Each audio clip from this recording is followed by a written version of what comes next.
Hello বন্ধুরা, Sumi blog চ্যানেলে সকলকে স্বাগত জানাই। আজকে আমরা চলে এসেছি ঐতিহ্যপূর্ণ নবদ্বীপের শ্রী শ্রী বজরাংবলী মন্দিরে। এই বজরাংবলী মন্দিরে বাৎসরিক অনুষ্ঠান অনুষ্ঠিত হচ্ছে।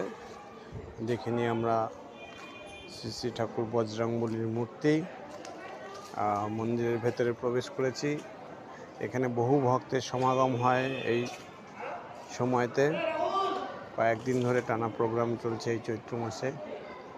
দেখতে পাচ্ছি আমরা শ্রী শ্রী বজরাংবলীর মন্দির মূর্তি। এই বজরাংবলী মূর্তির পুজো এখানে সারা বছর ধরেই চলে।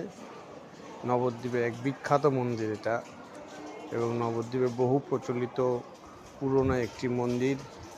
বহু বছর ধরে এখানে ভগবান পূজিত হন জয় হনুমান নামে।